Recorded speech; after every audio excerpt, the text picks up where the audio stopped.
नाजरीन अस्सलाम वालेकुम। IND टुडे न्यूज़ में आपका खैर मकदम करते हैं। आइए देखते हैं ये तफसीलात। पहले तो मैं सारे मीडिया का मशकूर ममनू हूँ कि आप लोगों ने मुझे मजलिस इत्तेहादुल मुस्लिमीन के पैदल दौरे में आज देख के आप लोगों ने जो है ना इंटरव्यू का ये प्रोग्राम किया। Thanks to you all. दूसरा जो है, मैं Mir Ahmed Ali Communist Party of India से जो है ना बहादुरपुरा कॉन्स्टिट्यूंसी से इलेक्शन भी कॉन्टेस्ट कर चुका था, जैसे कि आप लोग जानते हैं उस वक्त का। तो अब आप लोगों के सवाल पे ये बोलना चाहूँगा, जिस तरीके से आप लोगों ने पूछा कि सडन आप जो है ना मेन अपोजिशन लीडर है कि इस एरिए के जो एमएलए के कॉन्टेस्ट में अगेंस्ट में आप कॉन्टेस्ट करे थे, उनके सपोर्ट में आप पैदल दौरों में फिर रहे हैं। तो उसका जवाब ये कि भाई मैं बहुत ज़्यादा सेकुलर माइंड रखने वाला हूँ, ये आप लोग बेहतर जानते हैं। और असदुद्दीन साहब की कारकर्दगी जिस तरीके से है, उस तरीके से असदुद्दीन साहब और अकबरुद्दीन साहब की कारकर्दगी को देख के बहुत ज़्यादा इम्प्रेस होके मैं मजलिस इत्तेहादुल मुस्लिमीन जो है ज्वाइन किया हूँ। ज्वाइन करने का मेन मकसद ये है कि आज देखें आप, भारत देश में नेशनल पार्टीज़ है, स्टेट पार्टीज़ है, दावे बड़े बड़े हैं। बात करने के वक्त जो है ना सेक्युलरिज्म की हो, या दलितों के हकूक़ की हो, या सिखों के हकूक़ की हो, या कोई भी तबक़ात के हिंदू भाइयों की हकूक़ की हो, बात करने वक्त ये लोग सारे जो है ना वली सिफत हो जाते हैं, प्रैक्टिकली कहीं भी वर्क नहीं। अगर आज आप देखेंगे मेरी इम्प्रेस होने की और मजलिस इत्तेहादुल मुस्लिमीन ज्वाइन करने की वजह, मेन वजह यह है, आज असद साहब जो है ना MP हैदराबाद असदुद्दीन अवीज़ साहब बात नहीं कर रहे हैं, वो फिजिकली वर्क कर रहे हैं। ना कि सिर्फ हैदराबाद या तेलंगाना, पूरे हिंदुस्तान में दलितों के हकूक़ की बात हो रही है, हिंदू भाइयों के हकूक़ की बात हो रही है, आप सिख भाइयों के हकूक़ की बात हो रही है, नायकों के हकूक़ की बात हो रही है। हर वो तबक़ात को इक्वालिटी से लेके चलने वाले, देखिए बेस भी इस्लाम का जो है ना सेक्युलरिज्म है। आज वो कारकर्दगी असद साहब की जो है वो बिल्कुल जो है ना सराहने वाली है।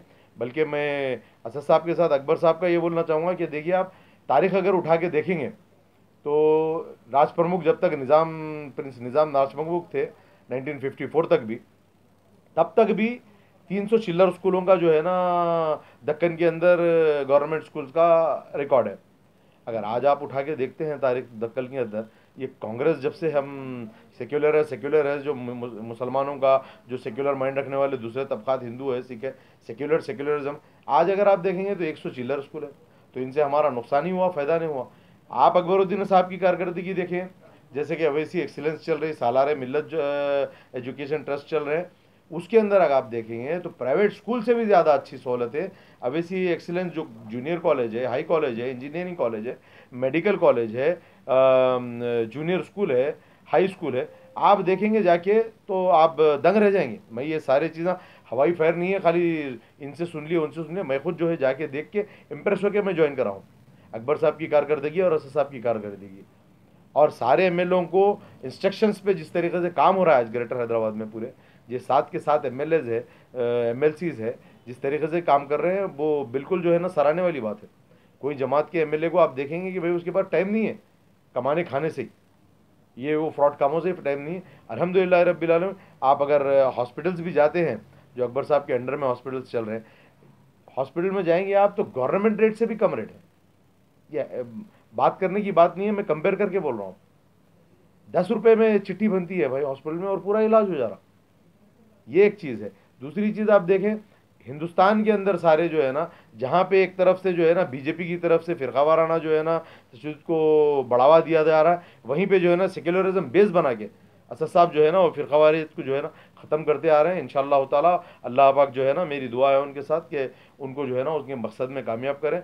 हर वो तबक़ात को जिस तरीके से लेके चल रहे हैं, मैं यही ख्वाहिश करूँगा आवाम से, जो बहादुरपुरा कॉन्स्टिट्यूंसी हो या हैदराबाद हो या तेलंगाना हो, जितने लोग मुझे जानते हैं, जितने लोग मुझे पसंद करते हैं, जितने लोग जो है ना मेरे वेल विशर्स हैं, जितना मेरा कैडर है, सारों से मेरी अब्दन गुजारिश है, मेरी रिक्वेस्ट है कि मजलिस के हर वो उम्मीदवार को भारी से भारी जो है ना अक्सरियत से कामयाब बनाते हुए असद साहब के और जमात के हाथ मजबूत करें। ख़ास तौर से बहादुरपुरा कॉन्स्टिट्यूंसी है, मलकपेट कॉन्स्टिट्यूंसी, जो 7 कॉन्स्टिट्यूंसियों के जो टिकट डिक्लेयर करें हैं असद साहब, बलाला साहब है, कौसर मोहिद्दीन साहब है, मुमताज़ खान साहब है, अहमद पाशा खादरी साहब है, हमारे मौज़म खान साहब है, ये 7 कैंडिडेट जितने भी हैं, मेरी ख्वाहिश है कि इनको ज़्यादा से ज़्यादा, कि दूसरी बार अगर कोई इनके अगेंस्ट में कैंडिडेट ठहरने के लिए सोचे, उस तरीके से जो है सारों की ज़मानत जब्त कराते हुए कामयाब बनाएं। असदुद्दीन साहब, अकबरुद्दीन साहब के हाथ मजबूत करें, जमात को मजबूत करें। और मैं जितने मुखालिफ मजलिस है उन लोगों को भी यही मशवरा दूंगा, भाई जमात के साथ गद्दारी, हर वो तबक़ात के साथ गद्दारी है, क्योंकि जमात सेक्युलर है, जमात सेक्युलरिज्म बेस बना के लेकर चल रही है। दलितों की बात करने वाले नेशनल पार्टीज भी बहुत है, लेकिन काम कुछ नहीं करे आज तक।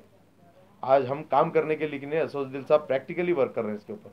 मेरी ख्वाहिश यही है कि हैदराबाद MP असदुद्दीन साहब को और सादों कैंडिडेट को जिस वक्त कामयाब बनाना, इंशाल्लाह पोलिंग डे के दिन सारों की ज़मानत जब्त करते हुए भारी अक्सरियत से कामयाब बनाइए। आखिर दावा अल्हम्दुलिल्लाह रब्बिल आलमीन। अगर आपने हमारे चैनल को सब्सक्राइब नहीं किया है तो आपको यहाँ सब्सक्राइब बटन दिख रहा है, उसे क्लिक करिए और सब्सक्राइब कीजिए, और साथ ही साथ बेल आइकॉन को भी क्लिक करिएगा, जिससे कि आपको ताज़ा अपडेट मिलते रहें।